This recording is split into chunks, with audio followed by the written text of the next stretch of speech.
Welcome to the Midlife Masculine podcast.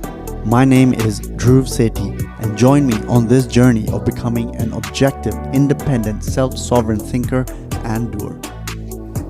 The masculine maintains structure in our families and society, even when it's underappreciated. This always begins with the acquisition of knowledge, ancient or modern, obscure or mainstream. Regardless, we will acquire knowledge together on this show. Find us on mlmpod.info and all major podcast platforms. Please like, share, subscribe, and hit the bell. Welcome to another episode of the Midlife Masculine podcast. My guest today is Ingo Schulmeyer. Ingo is a transformational health and life coach, having gone from a senior corporate career to starting a new life in Mexico with his family, living an organic, holistic life. Now, having been 6 times Ironman finisher, including World Championship in Hawaii, Ingo now helps people make fundamental changes to their lives, including business and transformational life coaching. Welcome, Ingo. Thank you, Dhruv. Thanks for the invitation. I want to cover so much how you developed that Ironman mindset, how you moved from the corporate world to living organically and holistically. A lot of my listeners are in the corporate world or are entrepreneurs looking to start the business or take their business to new heights. So really looking forward to this conversation, Ingo. So the first topic I really want to cover, and which is quite fascinating, is Ironman. What got you interested in Ironman? In Ironman, so I was always interested in doing sports, and I like outdoor sports. I like to be in the nature, so I was all my life we went out with my, even when I was a kid, I went out with my parents for hiking trips and skiing in the winter.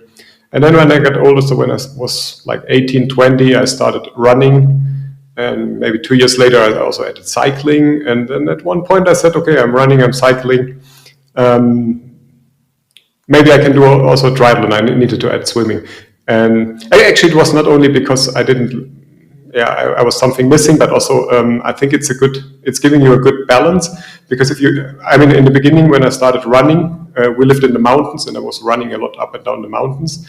So after 2 years or something like that, I get knee problems because if you're running down, and I'm quite tall and a little heavy, so it's problematic for the knees. And with the cycling, if you cycle a lot, that can cause back problems.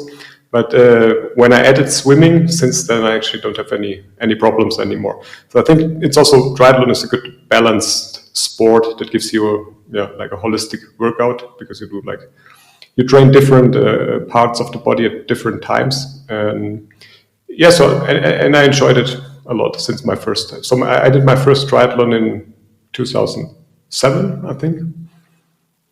So do you have a favorite amongst the three? My favorite is the bike, actually, because there I'm also like there I'm in the best condition, and it's funny. And I like the speed on the bicycle and going down the highway. Yeah, I can imagine. That speed is quite enjoyable. It must be. So in terms of the Ironman mindset, how would you say you developed it? I think, how do you develop it? I think, first of all, maybe we need to define what is an Ironman mindset, right? So, and I think it's, first of all, you have to be persistent and consistent with your goals, and just to have a strong belief that you can achieve them.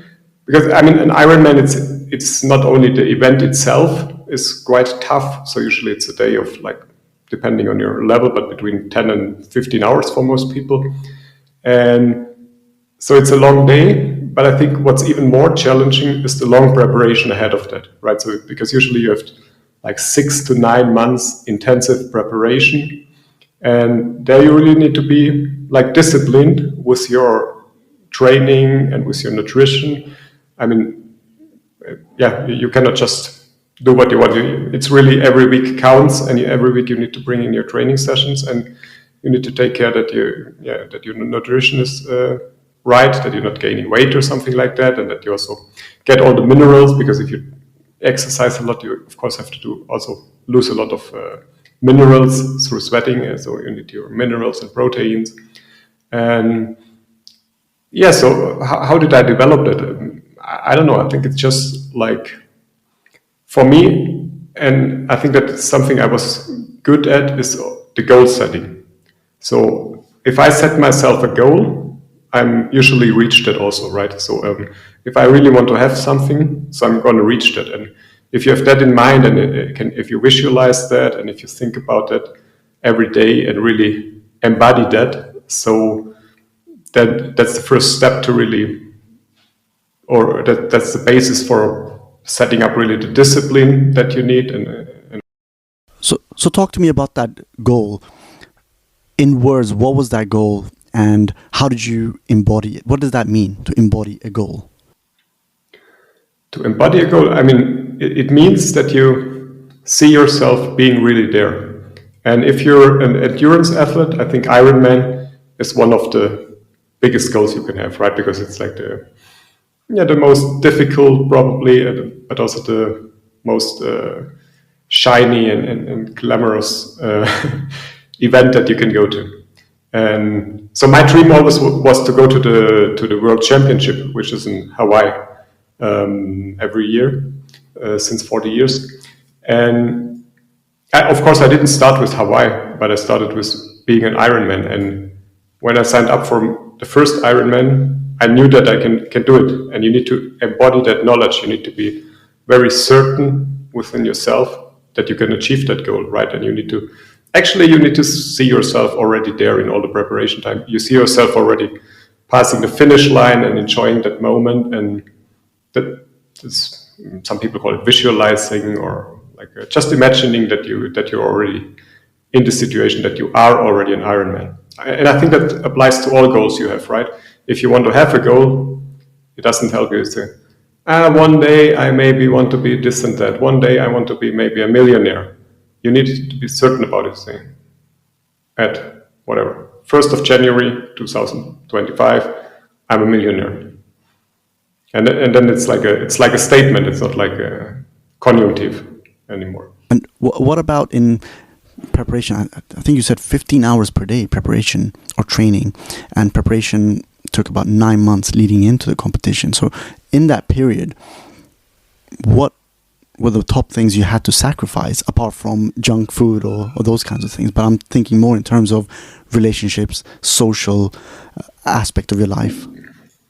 Yeah, I mean, it's a lot of time you invest. And sorry about the 15 hours. I meant the event itself, like a competition, usually for most people, it takes something between 10 and 15 hours. And the training time varies, but it will be, for me, in the last 3-4 months at least, I was training something like, I would say, an average 15 hours a week, which is like 2.5 hours every day in average. So yeah, you have to sacrifice your social life. You have to make commitments to that, and yeah, it also requires a family and a friend and a social network that are supporting that. Otherwise, it's not possible. And of course, yeah, you're not usually staying till 4 a.m. on the party Friday nights, because usually the next day in the morning you go out early. I had kids, so I tried to integrate the training as much as possible in my daily life. For example, I used my bike to commute to work, which was like every morning, like 45 minutes commute, and on the way back, sometimes I was running home, or sometimes I did an extra tour. So it saved me the commuting time. So you need to be a little bit creative and flexible with your times to do it, right? Ah, that makes sense. I like it.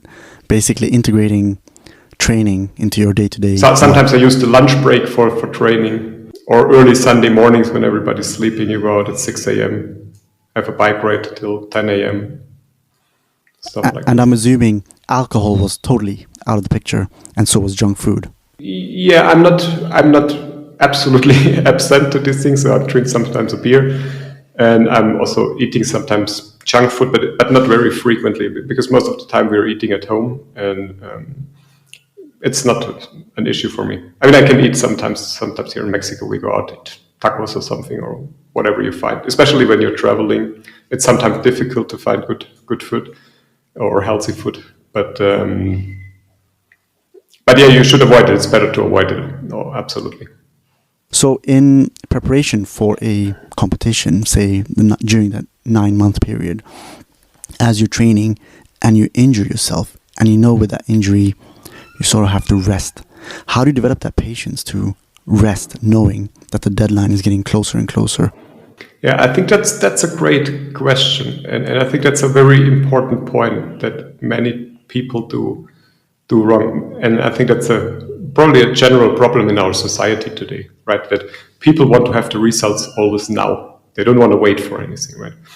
And with such competitions, you need to be very patient, and especially as you say. I mean, I never had serious injuries, but sometimes you have pains, and one great advantage of this Ironman training is you learn a lot about your body, right? I know exactly what my body can handle. I know exactly when the pain is okay or when it's getting too much and when I need to stop. This is something I developed over many years. And then it's better to rest. I mean, sometimes, or if you're getting sick in the winter, or if you have a cold, sometimes it's better to step back, because if not, it can cause that. I mean, it starts with a cold, but if you then go to the swimming pool, maybe it expands to flu or something like that, and you stay in bed 2 weeks. So you can make it worse with it. So it's always you need to decide, and you always need to find a balance between overdoing it and not doing too much. And I think what most people want, they always start too fast, and that's why they get injured. And for example, just like 2 months ago, I went to like a trail run. It was like a 32K trail run, and there were like 30. It was small, but there were like 30 people starting, and most of them were starting, and I didn't take it seriously. But I started slow in my pace, in my rhythm. But I knew probably most of them, if they're starting so fast, they will probably not reach yet. So I was somewhere in the back end when I was starting, and after 3 hours when I finished, I finished third place. So most of the people start too fast, and in Ironman the pacing, or in long distance the pacing is very important, because if you start fast, yeah, you will pay the bill after a few hours later. You don't notice it immediately. Yeah, that's something I've seen in all the great athletes, like the biggest ones, say Muhammad Ali, Michael Jordan, and Zinedine Zidane. There's something about them. There's a very relaxed way, the way that they move, and it's almost like they're preserving their energy until the end. They're not too. Sometimes they don't even seem that interested, but in the last third or the last quarter of the game, that's when they can have that explosive energy. It's about pacing yourself, I guess. Yeah, that's very valuable. So now the Ironman mindset. What aspects, or how did you apply what you learned during your time in Ironman in your corporate career, and how do you apply it today in your very much off the grid or digital nomad career? Yeah, I think the Ironman helps a lot in, as I said, goal setting and achieving goals, and being disciplined and not being scared of wanting anything. And I certainly knew that. I mean, when I qualified for the World Championship in Hawaii, and this was my dream. It was not even a goal. It was, for many years, it was just a dream for many years. And when I walked over the finish line in Hawaii, then I just knew I can achieve anything I want, right? So, and it's just like you're not afraid anymore. You lose all the fear, and I mean, maybe it's not entirely correct. Sometimes I also have fear, and sometimes I also have worries and doubts if I can do something, especially now also with my new business as an entrepreneur, as being self-employed, depending on myself. Of course, there are fears sometimes, but you know how to live with them, and you know how to overcome them, right? And you know how to deal with it when these feelings are coming up. And I think that's something very important, because I think the human body, or even we humans as individual beings, we can achieve much more than we believe we can, right? We just need to trust in ourselves. And sometimes we're playing just too low, right? We just... we don't dare to say, I want to be this and that, or I want to have this and that life, because it's so far away. But every journey starts with a single step, and yeah, you need to be disciplined, you need to be patient.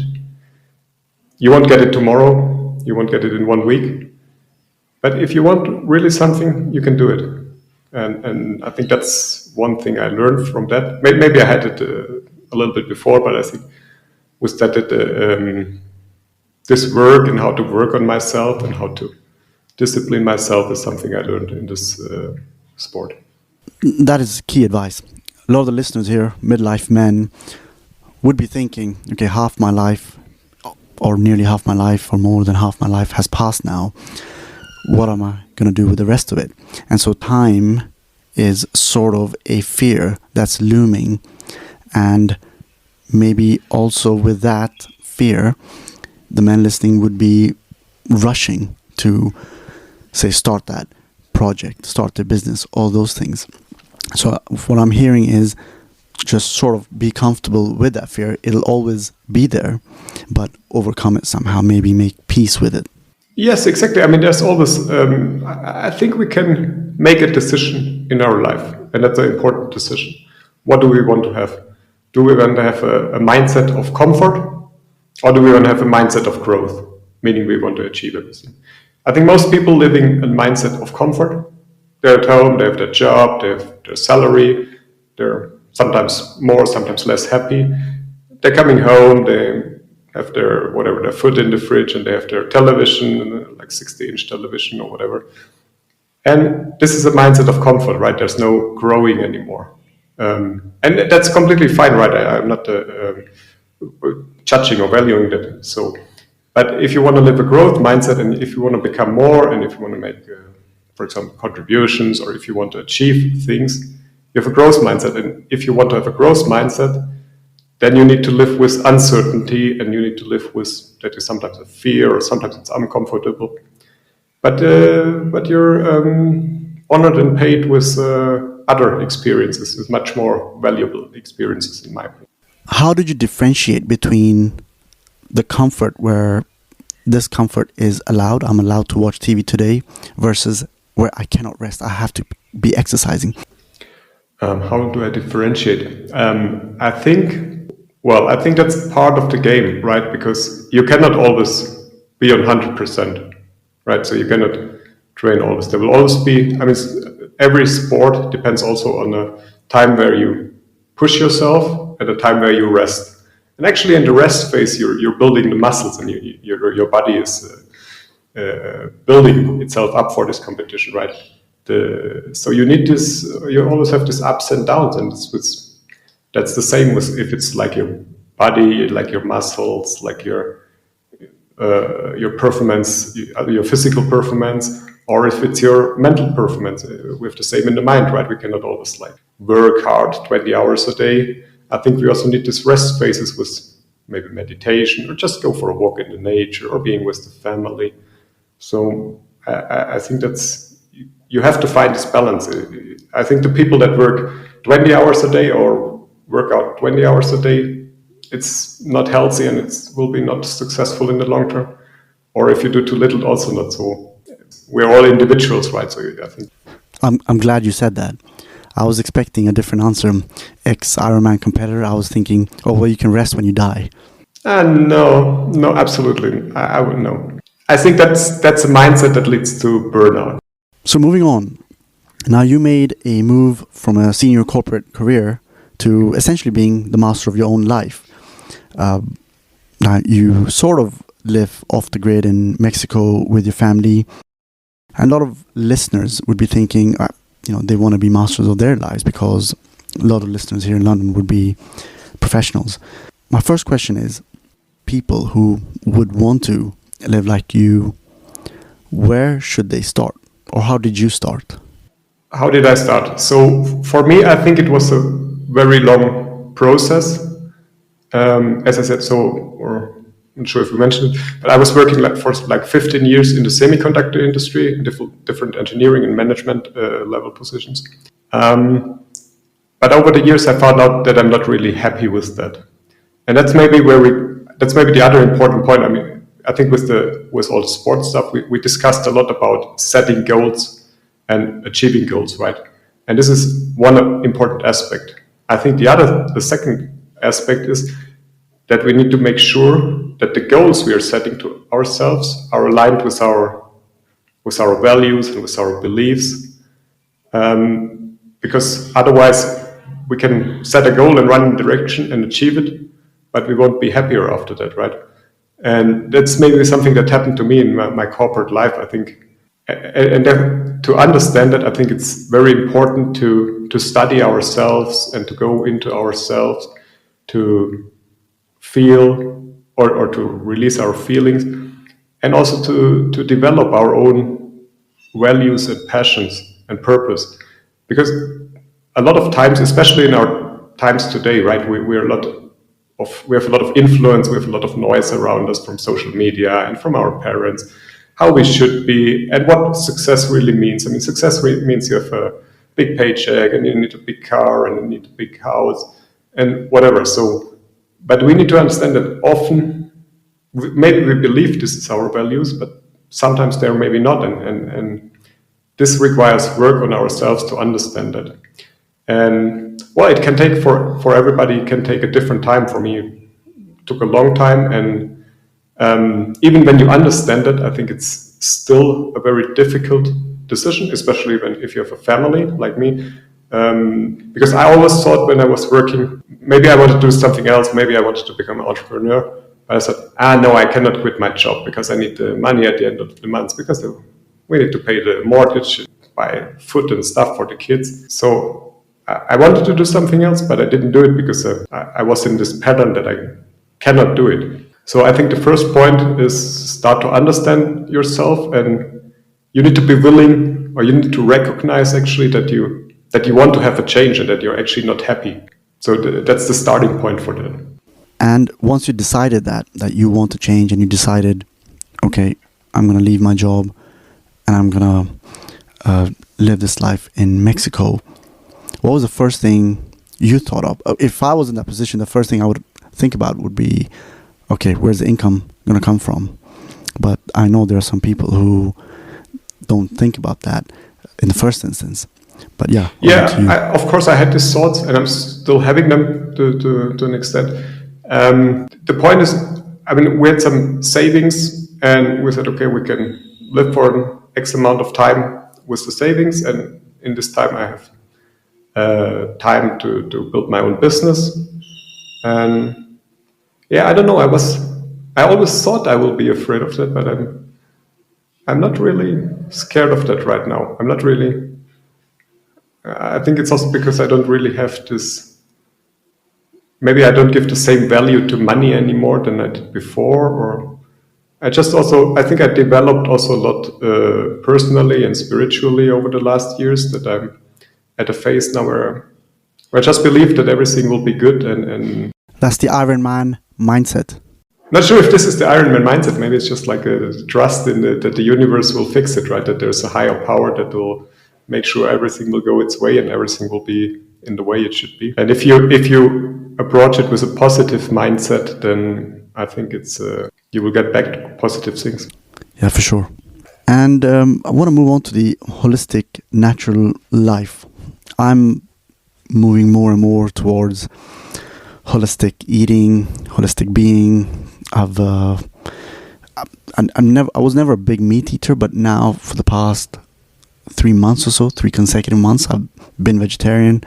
I feel amazing, and I'm looking at ways to grow my herbs, some vegetables at home, and it's just a different mindset. You feel amazing about it. Not that I'm growing much, but just that you start thinking differently. How did you start your holistic, natural health lifestyle?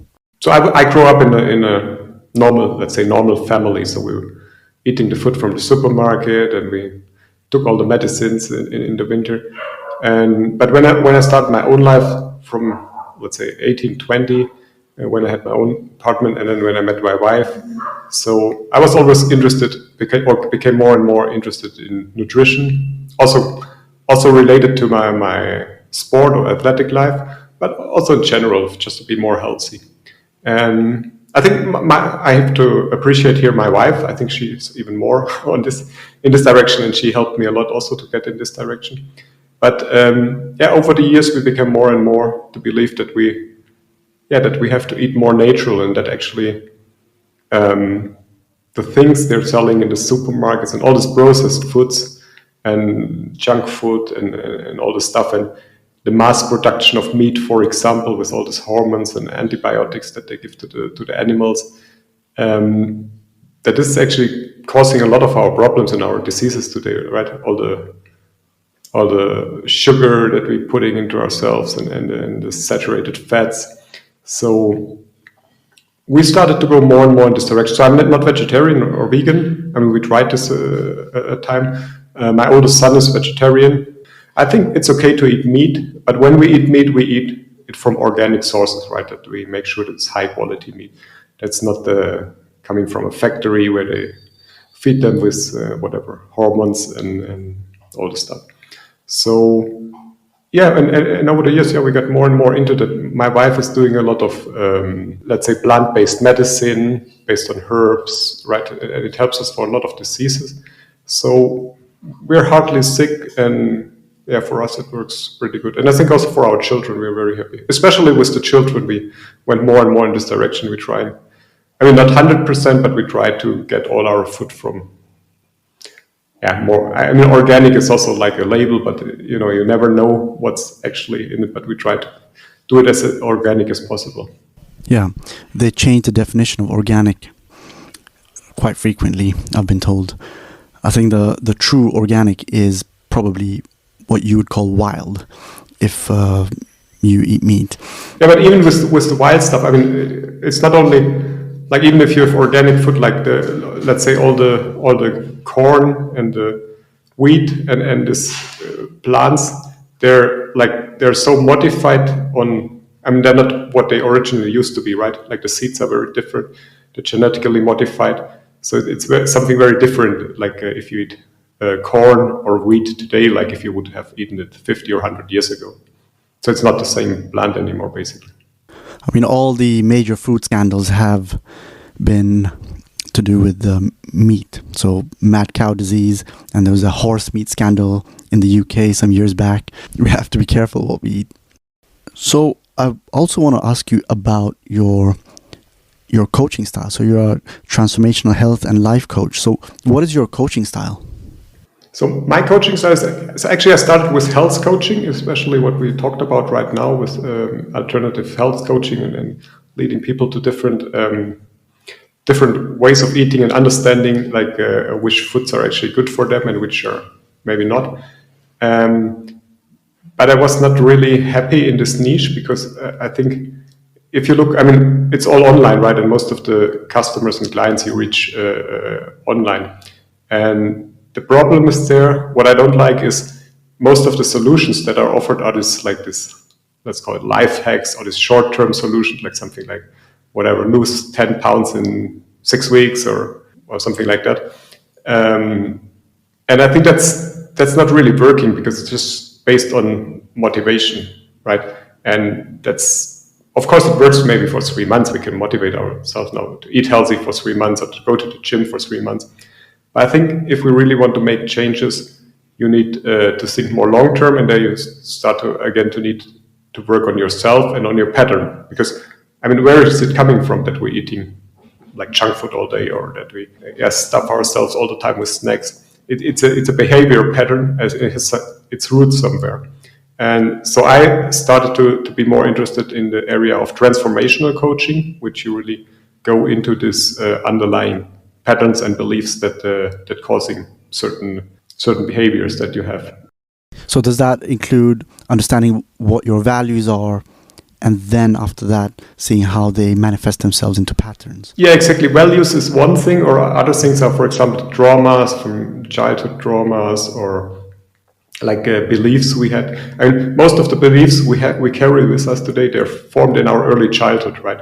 And we usually never touch them because they're somewhere in our unconsciousness. So if we're not actively working on ourselves, so we never really change them. And that's something I'm helping people with. And in terms of coaching style, I think for me I'm not offering solutions. I think every client needs to find a solution in him or herself. I can just guide them by asking questions and lead them to understand where they're coming from and where they want to go. And with that, help them on their way. So if I was to summarize it, you would try to understand their patterns, their traumas, and understand their goals. And with that, you sort of guide them as to what they believe or what they truly want to achieve, rather than you sort of giving very specific targets. Exactly, because I mean, it doesn't make sense to tell somebody, right, to run an Ironman or a marathon. If you don't like running, you shouldn't do it. I mean, it's just not. It doesn't make sense that you would do a run. But everybody has his own ways, and everybody has his own passions that he should follow, and with that, yeah, it's and they can be discovered, and everybody also has its own fears. So it's a very individual work. So I think there are no predefined solutions. So I'm not saying anybody should follow my way now and quitting the job and moving to the other end of the world. I think that all are individual solutions. We can just work them out for ourselves. And this is something where I can help. What takeaways would you give the men listening here today who are typically in the midlife right now? I think it's important to understand where you really are, or let's put it like that. Is the life that you're living today, is it really the life you want to live? Because if it's not the case, then you have to change something. And you could also ask the question, at the end of your life, let's say, whatever, one day you're dying, at the end of the life, what do you want to be remembered for? Or what do you want to be proud of? Right? These are the questions you should ask. And usually it's not that the things that we just do to amuse ourselves, but it's things like making a contribution, or like being with your family, for example, being with your kids. For me, it's amazing now. I see my kids much more often, right? I'm not saying I'm the perfect father, right? I certainly also have my problems there. But when I was working, I was traveling all the time. And now, since we're here in this new life, I see my kids more often. And it's so important for me, and it's so great. And yeah, I think that's just a consideration. What are really the values? And I think we always need a balance in our lives, right? There are different areas in life. And I was focusing many years mainly on my job and my business and wanted to be successful.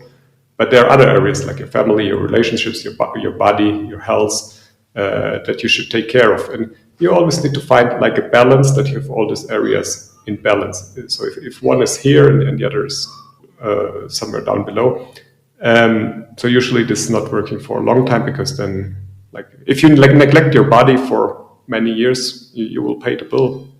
Yeah, for sure. I like what you suggested, that the question we should ask ourselves is, how do we want to be remembered after we're gone? I think this has been very insightful, Ingo. The Ironman mindset has been quite eye-opening for me. It's something I can apply in my daily life. And where can people find you? So I'm mainly active now on Twitter. My Twitter handle is _the_small_reset. That's my brand. And yeah, from there they can go to the other social media sites. Okay, I'll link that in the description below. I like the title, The Small Reset. Is it with reference to the World Economic Forum's The Great Reset? Yeah, exactly, because I thought about it, and a lot of people talking about this Great Reset, and the intention of them is to make the world better, right? I mean, I'm not discussing now if it's good or bad, but it's just to make the world better. But I thought it doesn't require now to make the world better that we do all the stuff they want to do. I think small reset, if each of us would work or will work on himself or herself to make himself a little better, like to be more present, to be more aware, to be more open to society, to be more contributing, we would also have get to a great reset, and we would make the world better, right? So I think, and I mean, I cannot impact the world today, right? But I can impact myself. This is where I can change, where I can make the most impact. And that's what I think where we should start. So start with yourself and start to change yourself. And then you make your contribution. I like that. And I totally agree with you. If we all make our individual small resets, then the so-called Great Reset, which the World Economic Forum wants to impose on us, that will have no effect. And to add to that, what you said at the start as well, sort of live your life without the fear. Well, Ingo, this has been a great conversation. Thank you very much for your time. I thank you. It was a pleasure. You've been listening to the Midlife Masculine podcast. Find us on mlmpod.info and all major podcast platforms. Please like, share, subscribe, and hit the bell.